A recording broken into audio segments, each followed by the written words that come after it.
Ay Dios, cada vez que me encuentro con estas cosas olvidadas de la historia, me da orgullo ser tan nerds de leer y encontrar cosas que nadie encuentra y nadie las publica. Pero por otro lado me da tanta vergüenza encontrar papelones históricos como el que te voy a contar a continuación, que hubiese sido mejor, no sé, no encontrarlo, mirá. El diario Crítica, aquel fundado por el uruguayo Natalio Botana en 1913, nos dejó un legado enorme en el periodismo argentino y también latinoamericano. Periodistas de renombre, artículos históricos, una manera de hacer y publicar noticias completamente original, nunca vistas ni hechas antes. Incluso en sus páginas se encontraban grandes trabajos fotográficos de incipientes laburantes de la fotografía argentina, como también columnas de opiniones y por supuesto el costado literario, donde llegaron a publicar sus poemas y sus primeros cuentos escritores históricos de la talla de los González Tuñón, Carlos de la Púa, Verbitsky, Roberto Arlt y Jorge Luis Borges. Pero así como nos dejó un legado grande, también nos dejó el otro costado, el vergonzoso, el de hacer un show de la noticia, casi en modo farandulesco, con titulares muy exagerados, con una sobredimensión de cosas menores, con un sensacionalismo y amarillismo por demás excesivo e incluso con un alto grado de intervención política, lo que hoy sería más o menos crónica. Bueno, algo así. Pero en 1920, el diario Crítica, que se caracterizaba por ser único y original en sus publicaciones, hecho con el idioma de la gente, digamos, se fue al recarajo la vez que publicó este artículo. Míralo bien. Monos en Buenos Aires, un saludo a los ilustres huéspedes, decía el titular de Crítica cuando la selección de Brasil llegó de visita a la Argentina para jugar un partido amistoso. Pasar rápido la intro porque te cuento el contexto, la publicación en sí y las consecuencias del después de aquel papelón histórico del periodismo argentino. ¡Dale!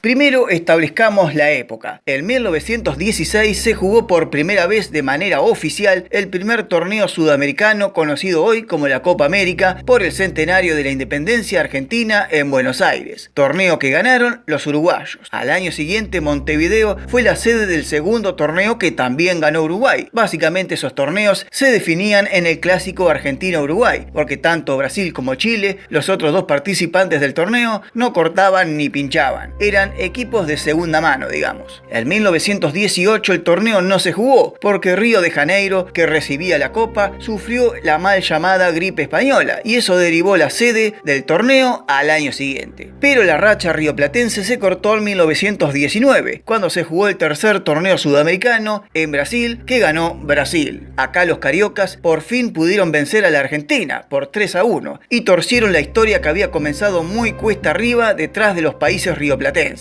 Luego el triunfo ante Chile y un empate con los uruguayos dio el primer título sudamericano a los canariños. Argentina y Brasil ya se habían enfrentado antes en la Copa Roca. Esa historia te la conté en este video. Te lo dejo al final para que lo veas después de este. Sigo.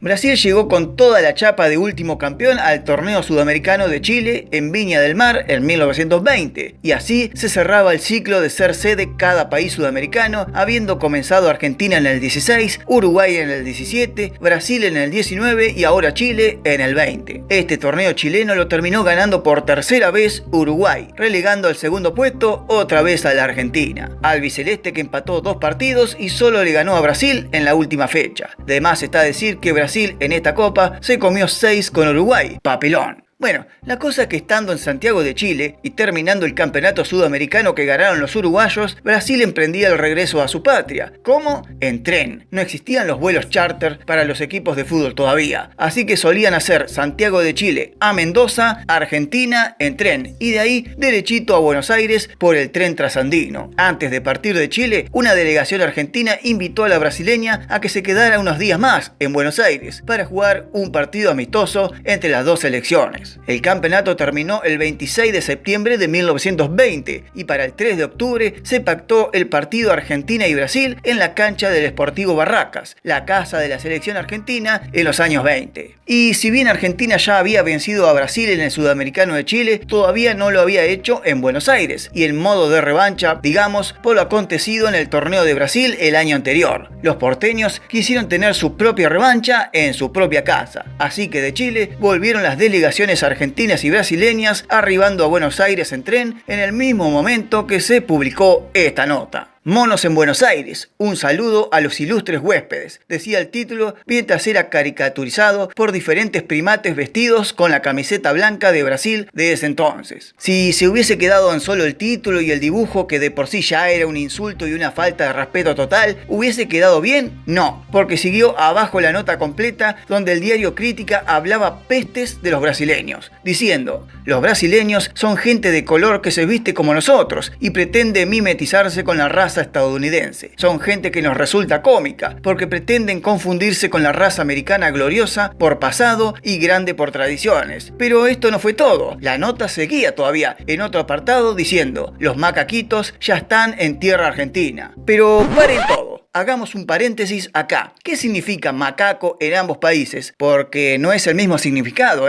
Mirá. Macaco en Brasil es el famoso mono de la selva, el que está desparramado a lo largo del mundo, como un primate bastante arisco en algunos lugares y bastante sociable en otros. Pero en Brasil el macaco es el mono, entonces cada vez que alguien se refiere a los brasileños como macacos es porque los están comparando justamente con estos primates, con un animal, con un acto racista inconmensurable que tiende a ofender a la raza negra por lo general, creando un sentimiento de bronca, discriminación y ofensa al ciudadano común del Brasil. Pero en Argentina macaco significa otra cosa.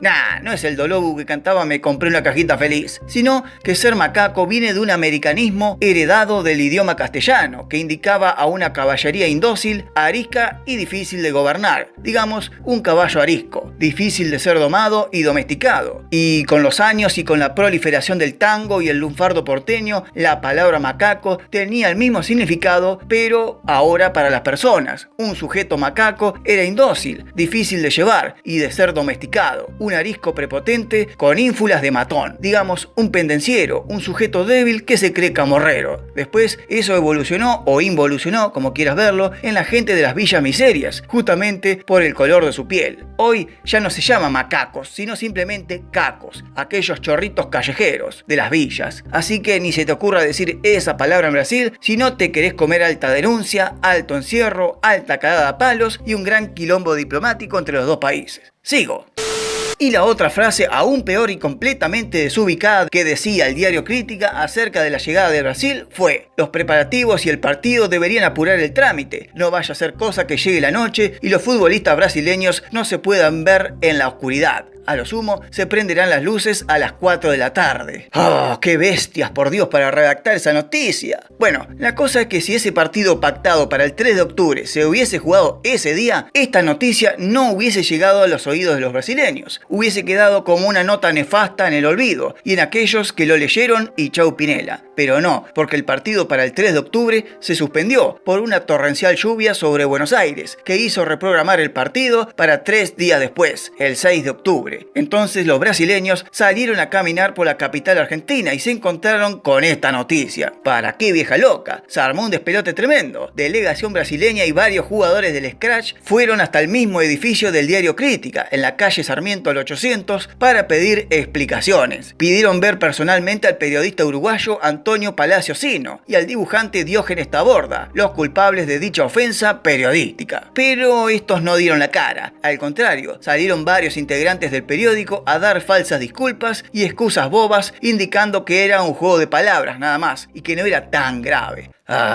Dios. Por ese hecho aberrante y racista de la prensa del diario Crítica, el jugador Teléfone, Rodrigo, uno que se llamaba japonés, Junqueira, Fortés y CC no quisieron jugar el partido con la Argentina y se bajaron de la concentración. Prefirieron entonces salir a caminar por la calle Florida en pleno microcentro porteño. El resto de los jugadores, casi por pedido exclusivo de la Confederación Brasileña de Deportes, tuvieron que presentarse por respeto al público que ya había abonado la entrada. Además, la recaudación sería donada a una entidad benéfica. benéfica. Unas 5.000 personas estarían presentes en la cancha de Sportivo Barracas aquella jornada, pero Brasil no llegó a completar 11 jugadores. Al contrario, sumó a Osvaldo Gómez, un jefe de la delegación que acompañó al equipo a Chile, y sumó solo 7 jugadores en cancha, pero faltaban 4 todavía. Entonces Brasil no tuvo otra opción que agregar 4 argentinos al equipo, un rejunte de futbolistas argentinos que habían ido a ver el partido internacional y terminaron poniéndose la camiseta blanca de Brasil y jugar para los visitantes. Pero cuando el público se dio cuenta de este detalle, se recalentó y empezaron a volar cosas desde las tribunas.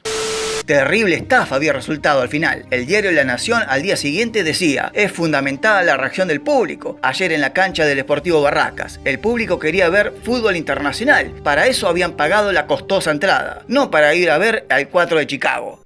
Pobre el 4 de Chicago, la ligó feo acá. Entonces, por reacción del público, los brasileños no incluyeron a esos 4 argentinos y jugaron solamente con 7 jugadores. En tanto, la selección argentina, con mayoría de jugadores de Boca, también sacó 4 jugadores de la cancha y se armó un 7 contra 7, en 2 tiempos de 30 minutos cada uno. El partido lo ganó Argentina 3-1 con goles de Raúl Echeverría, crack de Estudiantes de La Plata, por 2, y otro gol de Fausto Lucarelli, jugador de Banfield. Este partido figura como oficial para la AFA, pero no para la FIFA ni para la Confederación Brasileña, por los incidentes antes dichos.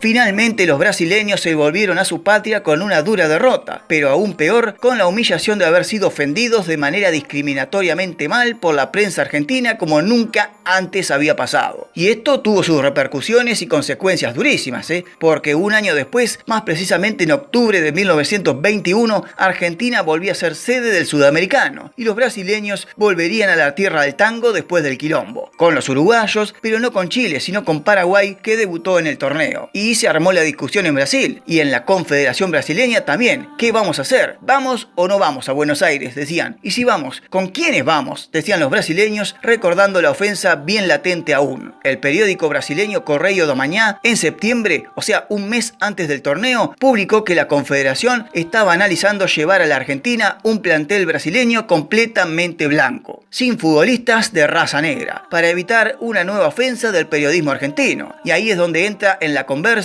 el presidente de Brasil, Epitácio Pessoa, que en vez de recurrir a una defensa nacional por los derechos de los futbolistas brasileños, dividió más aún las aguas todavía y exigió a la Confederación de Deportes que no presentara jugadores de raza negra en el torneo que se jugaba en la Argentina. Esto tenía una connotación política, porque quería ganar amigos y votantes con el boicot al sudamericano argentino, y en vez de salir a defender sus propios compatriotas, los obligó a abandonar la iniciativa de llevar jugadores afros a Buenos Aires. Así que jugadores como Arthur Friedrich, Neco y Luis Daguía no fueron a Buenos Aires a jugar ese torneo. Esto terminó enervando más la bronca entre los mismos brasileños, porque el periodista Lima Barreto publicó una crítica feroz en la revista Careta hacia su mismo presidente, diciendo: fue su propia decisión que esa gente común y corriente no fuera incluida en los grupos de jugadores exportables al extranjero. No hacía falta saber que teníamos los mismos excrementos humanos similares en el Brasil. Esta medida tomada por el presidente Pessoa, aunque perspicazmente eugenésica y científica, conlleva una ofensa para una fracción muy importante, casi la mitad de la población brasileña, que se sintió excluida del asunto. Y cerraba diciendo: la venganza es que los argentinos no distinguen los colores en nosotros. Para ellos, nosotros somos los monitos. Finalmente, Brasil acudió al sudamericano porteño con jugadores blancos e hizo un papelón, cayendo con Argentina y también con Uruguay. Solo venció al debutante Paraguay por 3-0. Este sudamericano sería el primero que ganaría Argentina gracias a los goles de Julio Libonati, el jugador de Newell's. Y la consecuencia del después fue que Brasil no enviaría por largo tiempo jugadores afros a los sudamericanos que se jugaban en otros países. Solo los incluía cuando se jugaban los sudamericanos en Brasil. Por eso en 1922 volvió a recibir el torneo en su tierra y lo volvió a ganar, donde incluyó además una victoria ante Argentina por 2-0 con goles de Neco y Barbouri.